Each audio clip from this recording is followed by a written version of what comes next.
just going to talk a little about pre-COVID background, and then I'll tell you about what we did during the pandemic.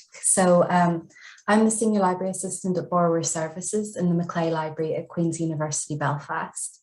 Queen's is a big university. We have almost 25,000 students, and the library has had up to 10,000 visitors per day. I supervise a team made up of 18 full and part-time library assistants. We're responsible for frontline circulation and for interlibrary loans. In normal times, on an average weekday, we would have 12 people in the office, and these people would be responsible for covering 3 service points while also working together in teams to cover our backroom tasks. This slide illustrates our division of tasks. Our full-time staff would normally work in 3 teams of 3, with 2 teams dedicated to interlibrary loans and 1 team dealing with circulation issues, so holds, queries, notifications, that kind of thing. As a result of government guidelines, the Massey closed its doors on Monday the 23rd of March 2020, and library staff began working from home. Our initial problem was working out what we could do from home for our users and then figuring out how we would do it. To be honest, spring 2020 was fairly chaotic. I'm sure many of you had similar experiences. The first few weeks at home were mostly spent answering emails from concerned students and reassuring them that the closure of the library building did not mean the suspension of library services. When we began working from home, we obviously had to make some revisions to our ILL service. Early on, it was decided that to make accessing resources as easy as possible, we would open the ILL service to all categories of student. Previously, undergrads and top postgrads had to have their requests approved by their schools. And it was also decided that the library would cover the expense of ILL requests rather than using the dedicated ILL funds assigned to each academic school. While we were unable to source requests for physical loans, we did try to continue sourcing book chapters and journal articles from other libraries' digital collections and from those few institutions that still had access to their print collections. We struggled to satisfy all our requests, and many more of our requests than usual ended up going through OCLC to be sourced internationally. We had to get creative with our suppliers, and we ended up getting a lot of material from the State Library of Bavaria, with whom we're now ILL BFFs. But that said, local suppliers really came through for us as well, and we're so grateful for the work that our ILL colleagues across Ireland and the UK have done to provide material for our readers.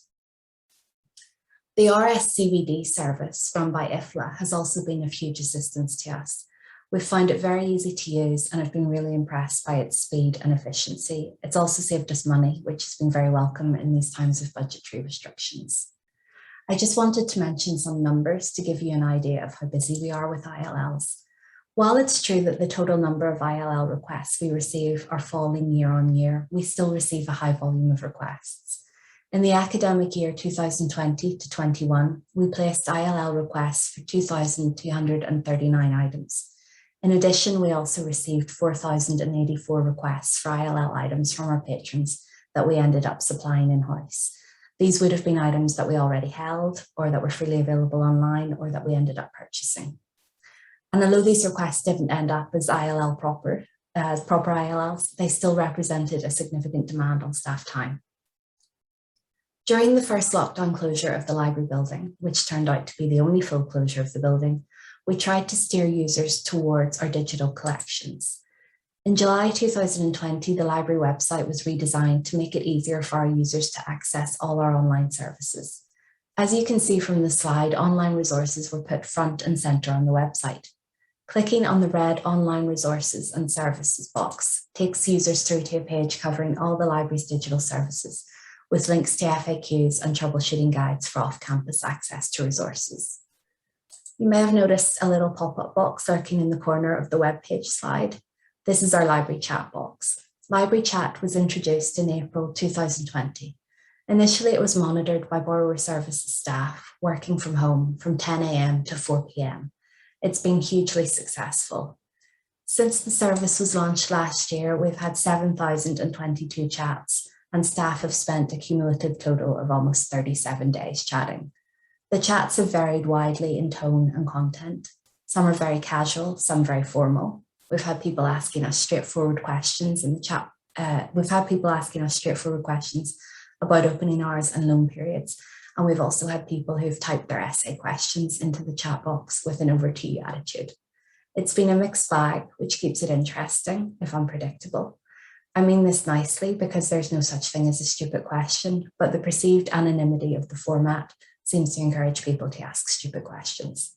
One user, for example, memorably opened their chat with just the word books typed in caps lock, followed by an exclamation mark.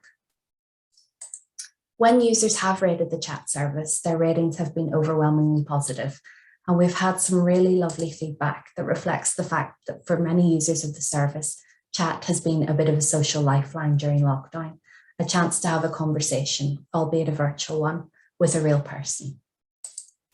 The library building reopened on the 20th of July 2020 with modifications in place to ensure the safety of staff and students. To keep us safe, the borrower services team was divided into 2 bubbles, each working alternate weeks at home and in the building. This ensured we could work safely in the office at recommended social distance, and also meant that if one bubble was compromised, the other bubble could be sent in to keep service going. This arrangement is still in place and has worked well for us. In terms of library users, a decision was made to cap occupancy at 700 and to rearrange existing furniture so that social distancing regulations could be adhered to. Bookable study spaces were not introduced. A social media campaign was run to raise awareness of the new regulations, and clear signage and one-way systems were introduced into the Maclay, along with many hand sanitising stations. Throughout the pandemic, unnecessary visits to the library have been discouraged. Fines and invoices have been suspended, and recalls were frozen during the periods of government-mandated lockdown.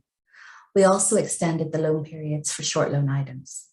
To cut down on numbers visiting the library, we offered postal loans, free post labels for book returns, and, using a pun that went right over the head of our target demographic, a scan and deliver service to supply readers with copies of material from our own print collections. It's worth mentioning at this point that we've been open since the 20th of July 2020.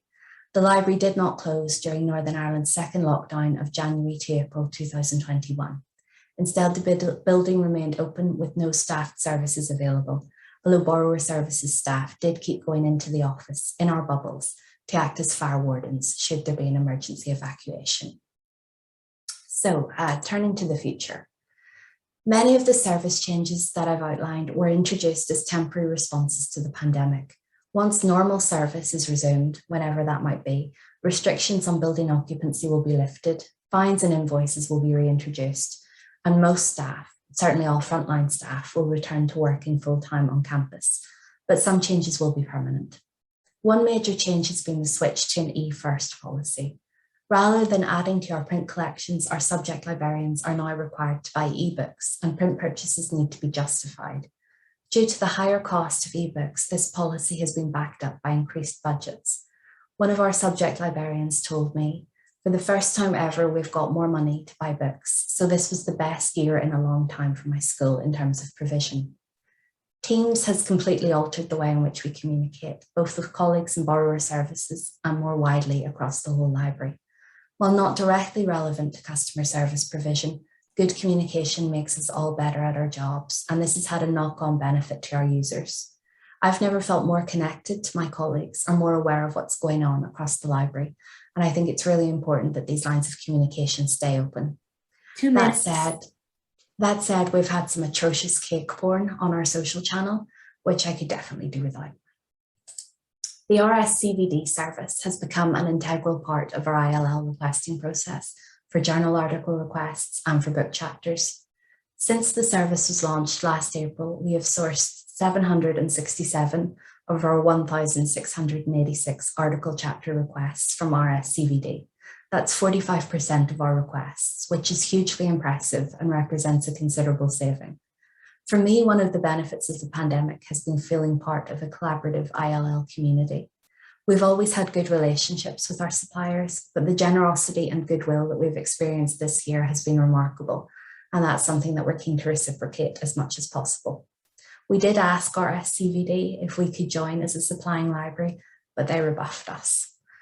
As already mentioned, Library Chat has proved enormously popular with users, but how it will fit into our post-pandemic services remains to be seen. While it's been an incredibly valuable way of communicating with our users, it's becoming more of a headache to cover now that library staff are returning to their normal roles and responsibilities. Lastly, when we came back into the building in July last year, we looked at our procedures and borrower services and where possible decided to go paperless. This was partly to do with the desire to avoid any possible sources of contamination, but was also driven by environmental concerns. Digital forms have replaced paper ones, and this has streamlined a lot of what we do. And that's me finished. Thank you for listening.